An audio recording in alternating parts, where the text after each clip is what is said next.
As a professor who teaches both creative writing and linguistics at my community college, I want to talk to you a bit about the history of the English language and how the word choices we make when we write reflect that history.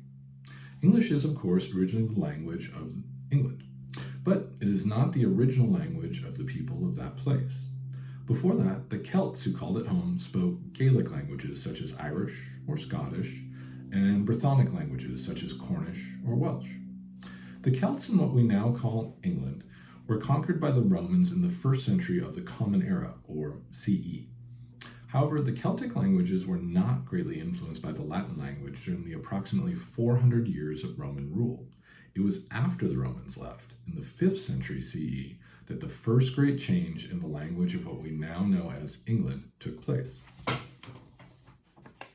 It came to be called England, which means the land of the Angles, because without the Roman army to protect it, Germanic tribes such as the Angles and the Saxons invaded it. And the Anglo-Saxon language that these invaders spoke came to be called Old English. So this is the first of the 3 invasions that shaped the English language that we write with today.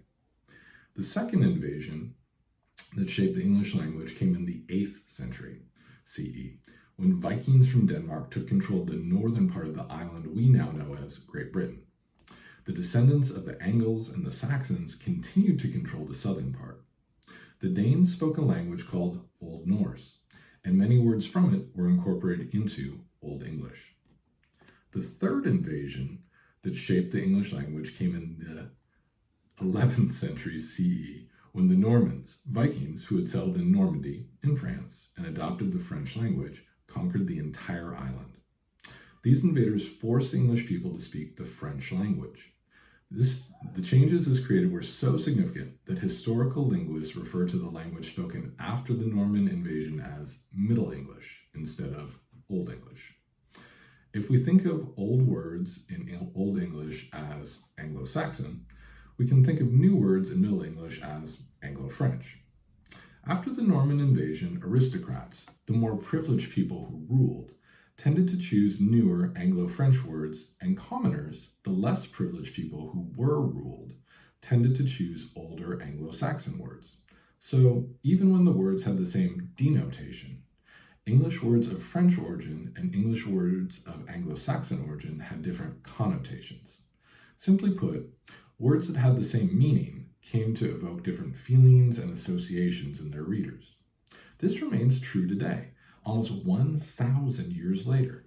As an example, think about the different feelings and associations my word choices in these 2 sentences create in your minds. I could write, I live with my offspring in my house.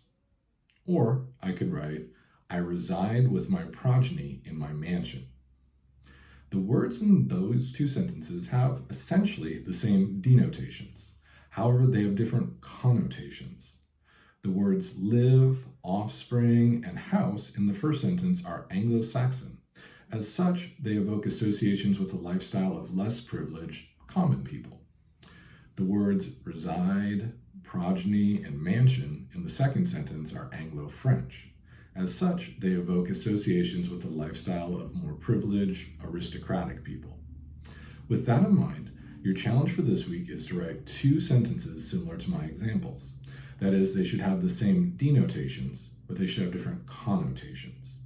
And those different connotations should be created by choosing Anglo-Saxon words to use in one sentence and by choosing Anglo-French words to use in the other sentence.